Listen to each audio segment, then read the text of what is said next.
Welcome to சாமு TNPSC. Good morning. இன்றைக்கி எப்பவும் போல் டே 4 உடைய டெய்லி 10 கொஷின்ஸ் வந்து பார்க்கலாம். இன்றைக்கி வந்து எக்கனாமிக்ஸ் தான். எக்கனாமிக்ஸில் ஆல்ரெடி 30 கொஷின்ஸ் வந்து பார்த்துருப்போம். அதில் ஏதாவது டவுட் அப்படின்னா கமெண்ட் பண்ணுங்கள். இப்போ நம்ம அடுத்த 10 கொஷின்ஸ் பார்க்கலாம். ஃபஸ்ட்டு கொஷின், பின்வருவனவற்றுள் 10வது ஐந்தாண்டு திட்டத்தின் முதன்மை நோக்கம் எதுனா 10வது 5 இயர் பிளானோடைய நோக்கம் என்னன்னு கேட்குறாங்க. இதனுடைய ஆப்ஷன் வந்து வறுமையை குறைத்தல் தான் 10வது ஐந்தாண்டு திட்டத்தினுடைய நோக்கம். அப்போ இதுக்கான ஆப்ஷன் இது வந்து எதில் வரும்? வேளாண்மை முன்னேற்றம் அப்படின்றது எந்த 5 இயர் பிளான்னா இதுதான் ஃபர்ஸ்ட் 5 இயர் பிளான். ஃபர்ஸ்ட் எதுக்கு முக்கியத்துவம் கொடுக்குறாங்க? வேளாண்மைக்கு தான். அடுத்தது இரண்டாவது 5 இயர் பிளான்ல தொழில்மயமாக்கல் இதை வந்து பண்றாங்க, தொழிலுக்கு வந்து முக்கியத்துவம் கொடுக்குறாங்க. அடுத்தது டி ஆப்ஷன் வேலைவாய்ப்பு உருவாக்கம். இது வந்து எந்த 5 இயர் பிளான்ல வந்து கொண்டு வராங்கன்னா சிக்ஸ்த் 5 இயர் பிளான்ல தான் வேலைவாய்ப்பு உருவாக்கத்தை கொண்டு வராங்க. இப்போ வேளாண்மை முன்னேற்றம் இதுலேயே வந்து 4 5 இயர் பிளான் வந்து பார்த்தாச்சு. வேளாண்மை முன்னேற்றம்னா ஃபர்ஸ்ட், தொழில்மயமாக்கல் செகண்ட், வறுமை குறைத்தல் 10, வேலைவாய்ப்பு உருவாக்கம் 6. அடுத்தது பின்வரும் கூற்றுகளை கருத்தில் கொள்க. 2 கான்செப்ட் கொடுத்துருக்காங்க. இதுல எது தவறு அப்படின்னு சொல்லி கேட்டிருக்காங்க. சட்ட ரீதியான நீர்ம விகிதம் என்பது வணிக வங்கிகள் ரிசர்வ் வங்கியில் நீர்மத்தன்மையிலான நேர்த்துக்களின் வடிவத்தில் பராமரிக்க வேண்டிய வைப்பு தொகை. அடுத்தது ரொக்க இருப்பு விகிதம் என்பது வங்கிகள் ரிசர்வ் வங்கியில் ரொக்கமாக வைத்திருக்க வேண்டிய வைப்பு தொகைகளின் விகிதம் ஆகும். அதாவது சட்ட ரீதியான நீர்ம விகிதம் அப்படின்னா SLR, இதே ரொக்க இருப்பு விகிதம் அப்படின்னா CRR. இப்போ SLR என்பது ஸ்டாட்யூட்டரி லிக்விடிட்டி ரேஷியோ. இந்த நீர்ம விகிதம் அப்படின்றது பேங்க் ஒரு 100 ரூபாய் வச்சிருக்காங்கன்னா அதில் ஒரு குறிப்பிட்ட, அதாவது RBI சொல்ல வேண்டிய ஒரு 5%, 10% அப்படின்னு சொல்லிட்டு ஒரு ஃபிக்ஸ் பண்ணி வச்சிருப்பாங்க. அது 6 months ஒன்ஸ் வந்து மாற்றிட்டு தான் வருவாங்க. அந்த 5%, அதாவது 100 ரூபாயில் 5%ன்றது 5 ரூபாய். அதை அவங்க கேஷாகவும் வச்சிருக்கலாம், அதே மாதிரி தங்கமாகவும் வச்சிருக்கலாம், அதே மாதிரி அரசு பத்திரமாகவும் வச்சிருக்கலாம். இது 3 வடிவிலுமே வச்சிருக்கலாம். ஆனால் அதை வந்து ரிசர்வ் வங்கி கிட்ட தான் வைக்கணும் அப்படின்ற அவசியம் கிடையாது. அது பேங்க்லேயே வச்சிருக்கலாம். பேங்க்ல இருக்கிறவங்க அவங்களே வச்சிருக்க வேண்டியது. இதுதான் வந்து SLR.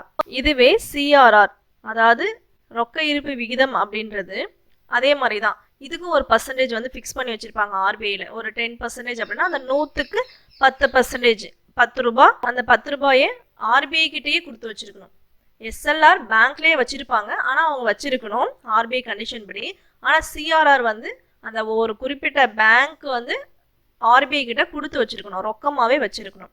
அப்போ அப்படி பார்க்கும்போது இந்த ஃபர்ஸ்ட் பாயிண்ட் நீர்ம விகிதம், சட்ட ரீதியான நீர்ம விகிதம் என்பது வணிக வங்கிகள் ரிசர்வ் வங்கியில், அதாவது ரிசர்வ் வங்கியில் அவங்க கொடுக்க வேண்டிய அவசியம் இல்லை, அது அந்தந்த பேங்க்லேயே வச்சிருக்க வேண்டியது தான். ஆனால் CRR வந்து அவங்க இதில் டெபாசிட் பண்ணியிருக்கணும், ரொக்கமாக வச்சிருக்கணும், ரிசர்வ் வங்கியில் அவங்க ரொக்கமாக வச்சிருக்கணும். அப்போ இதில் எது தவறானது? ஃபர்ஸ்ட் தவறு.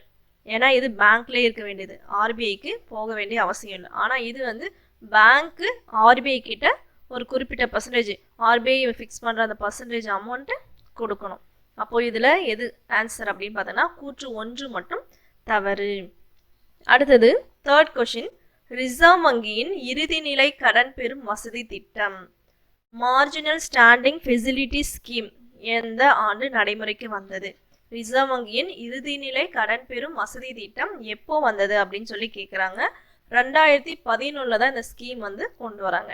அடுத்தது ஃபோர்த் கொஷின், மக்கள் திட்டம் என்று அழைக்கப்படும் வேளாண்மை வளர்ச்சி மற்றும் சிறு தொழில்களுக்கு முக்கியத்துவம் அளிக்கும் திட்டத்தை முன்மொழிந்தவர் யார்னா MN ராய். MN ராய் தான் இதை வந்து முன்மொழிஞ்சிருக்காரு. இந்த மக்கள் திட்டம் அப்படின்னா வேளாண்மை வளர்ச்சி சிறு தொழில்களுக்கு முக்கியத்துவம் அளிக்கும் திட்டம். அடுத்தது 5th கொஷின், பின்வரும் கூற்றுகளை கருத்தில் கொள்க. கூற்று 1, 1938 நடைபெற்ற அனைத்து இந்திய காங்கிரஸ் கமிட்டி கூட்டத்தில் ஜவஹர்லால் நேருவின் முயற்சியால் தேசிய திட்டக்குழு உருவாக்கப்பட்டது. காரணம், இந்தியாவின் பொருளாதார பிரச்சனைகளை தீர்க்க ஒரு பொருளாதார திட்டத்தை தயாரிப்பதே தேசிய திட்டக்குழுவின் பணியாக இருந்தது. இது ரெண்டுமே சரியானது தான். 1938 காங்கிரஸ் கமிட்டி கூட்டத்தில் நேரு அவர்கள் வந்து திட்டக்குழுவுக்கு ஒரு முயற்சி வந்து கொண்டு வராரு. அது காரணம் பார்த்தீங்கன்னா இந்தியாவின் பொருளாதார பிரச்சனையை தீர்க்க தான் இந்த தேசிய திட்டக்குழுவோடைய பணியாக இருக்குது. ஸோ கூற்று 1, 2 இரண்டும் சரி. கூற்று 2 என்பது கூற்று 1க்கு சரியான விளக்கம். அடுத்தது 6th கொஸ்டின். பின்வருவனவற்றில் எது சரியாக பொருந்துகின்றது? அதாவது இதெல்லாமே கவர்மெண்ட் செக்டார்ஸ் கம்பெனிஸ், அதனுடைய ஹெட் குவார்ட்டர். இந்திய நிலக்கரி நிறுவனம், அடுத்தது இந்திய இரும்பு எஃகு ஆணையம், இந்திய இயற்கை எரிவாயு நிறுவனம், தேசிய அலுமினிய நிறுவனம். இது அதனுடைய ஹெட் குவார்ட்டர்ஸ் தலைமையகம் வந்து எங்க இருக்கு அப்படின்னு சொல்லி கேட்டிருக்காங்க. இதுல இந்திய நிலக்கரி நிறுவனம் எங்க? கொல்கத்தா. இது வந்து சரியானது. அடுத்தது இந்திய இரும்பு எஃகு ஆணையம், இதுவும் எங்க இருக்குன்னா கொல்கத்தால தான் இருக்கு. ஓகேவா? எது? இரும்பு. நிலக்கரிக்கும் தலைமையகம் கொல்கத்தா தான், இரும்பு எஃகு ஆணையமும் தலைமையகம் வந்து கொல்கத்தா தான். இந்திய இயற்கை எரிவாயு நிறுவனம் புதுடெல்லி, இது கரெக்டு. அடுத்தது தேசிய அலுமினிய நிறுவனம் வந்து புவனேஸ்வர்ல இருக்கு. அப்ப இது வந்து தவறானது. இதுல எது சரி? 1, 3 இது மட்டும்தான் சரியானது, மற்றதெல்லாம் தவறு. அப்போ இரும்பு எஃகு ஆணையம் கொல்கத்தால இருக்கு, அலுமினிய நிறுவனம் புவனேஸ்வர்ல இருக்கு. அடுத்தது பின்வரும் கூற்றுகளை கருத்தில் கொள்க. மத்திய நேரடி வரிகள் வாரியமானது மத்திய வருவாய் வாரிய சட்டம் 1963 கீழ் உருவாக்கப்பட்டது. இந்தியாவில் அனைத்து நேரடி வரிகளும் மத்திய நேரடி வரிகள் ஆணையத்தால் விதிக்கப்பட்டு நிர்வகிக்கப்படுகின்றன. இதுல எது தவறானதுன்னு சொல்லி கேட்குறாங்க. இது நம்ம எப்பயுமே கொஸ்டினை பொறுத்த வரைக்கும் சரியானதா தவறானதா அப்படின்றத நம்ம கரெக்டா பார்க்கணும். ஒரு சில டைம் நமக்கு எல்லாமே இங்க சரியானதா கேட்பாங்க அப்படின்னு நினைச்சிட்டு நம்ம தப்பா ஆப்ஷனை வந்து கிளிக் பண்ணிடுவோம். ஸோ தவறானது எதுன்னு கேட்குறாங்க. இது ரெண்டுமே சரியானது தான். ஸோ கூற்று 2ம் இல்லை, தவறானது எதுவுமே இல்லை. மத்திய நேரடி வரிகள் வாரியம் எதனுடைய மூலமா வந்து உருவாக்கப்பட்டதுன்னா மத்திய வருவாய் வாரிய சட்டம் 1963 கீழ் தான் உருவாக்கப்பட்டது. இந்தியாவில் அனைத்து நேரடி வரிகளும் மத்திய நேரடி வரிகள் வாரியத்தால் விதிக்கப்பட்டு நிர்வகிக்கப்படுகின்றது. 8th question. வறுமை தொடர்பான பின்வரும் குழுக்களை காலவரிசைப்படுத்துக. ஃபர்ஸ்ட் ஒன் டெண்டுல்கர் குழு, இது எப்போ உருவாக்கப்பட்டதுன்னா 2005. அடுத்தது தண்டேக்கர் மற்றும் என் ராத் குழு, இது எப்போ உருவாக்கப்பட்டது? 1971 தான் வறுமைக்காக இதை வந்து எப்படி சரி செய்யலான்ட்டு இந்த குழுக்களை வந்து உருவாக்கியிருப்பாங்க.